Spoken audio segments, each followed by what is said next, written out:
Greetings my fellow Guardians and welcome back to another Xur's location and inventory video. This week is on the European Dead Zone. If you fast travel on over to the Winding Cove, you'll see his little moniker about there, and I believe he's going to be up high.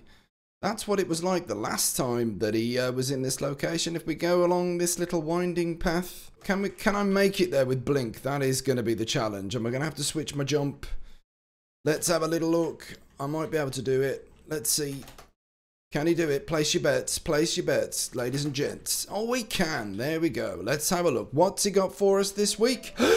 We've got the Graviton Lance, exotic pulse rifle. We have young AHAMKARA'S spine gauntlets for hunters. We've got the Mask of the Quiet One helmet for titans and Nezarec Sin for warlocks. Let's have a look at the Graviton Lance. The intrinsic perk Black Hole. Third shot of a burst rips a hole through space-time, doing high damage and recoil with no fall-off. Hammerforged rifling as well as accurized rounds. Cosmology. Kills with this weapon cause enemy targets to detonate, and fitted stock. This stock makes the weapon stable but heavy.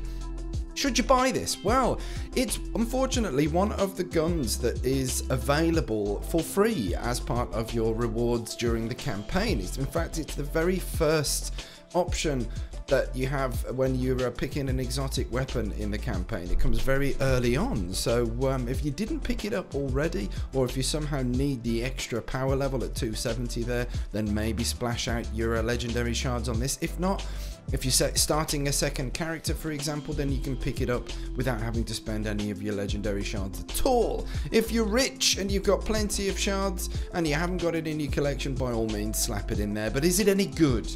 That is the point.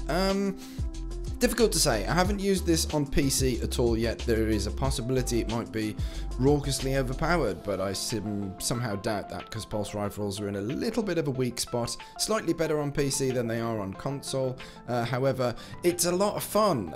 This gun has a great design, great sound effects, lots and lots of fun. The recoil is a tad rough, so yeah, handle with care and don't expect this one to be a go-to weapon in your inventory for sure. How about young AHAMKARA'S spine for hunters with the intrinsic perk Wish Dragon Teeth? Increased trip mine, grenade duration, and marks enemies damaged by the blast. We've also got increased mobility or resilience. Should you buy this? Well, if you like placing trip mines in places and detecting your whereabouts of the enemy, because of course when the damage is received you'll see these little damage numbers, so you can see the enemies around corners, through walls and scenery and such. So it has some place in the old PvP department as well as PvE. However, probably not one of the best hunter exotics that there is currently at the moment. So maybe if you're short on shards, then skip this one. All in all, in my opinion, this one kind of gets the thumbs down in terms of being top tier or a cup of tea.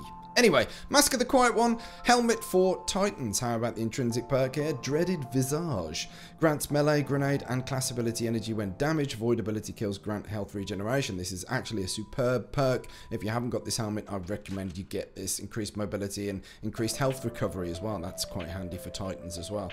Yeah, really good exotic. Definitely top tier stuff. Having melee, grenade, and class ability energy when damaged. I mean, you're going to be damaged all the time. Undamaged is too godly for reality. So yeah, this is a fantastic exotic. If you haven't got it, slap it in your collection immediately.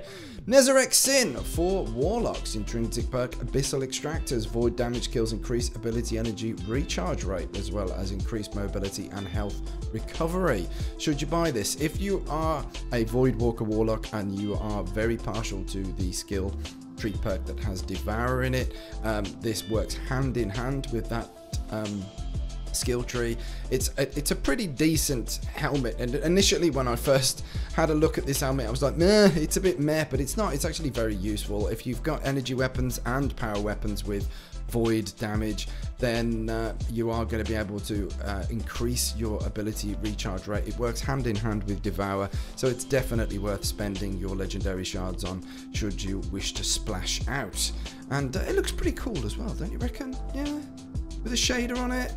With a shader on it, perhaps this one? No.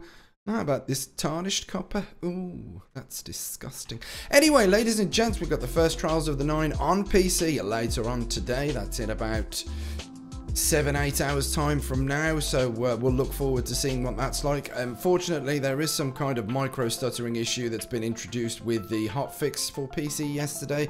On consoles, you'll have absolutely no problem whatsoever. You're going to be just fine. So you can sit there and laugh at all us PC folk that are going to have troubles with micro stutter. Anyway, have yourselves an absolutely fantastic weekend, ladies and gentlemen. Enjoy, have a relax, have nice dinners. May your loot and drops be fortuitous. And take care of yourselves, take care of each other. Remember, smoke as a kipper. We'll be back for breakfast.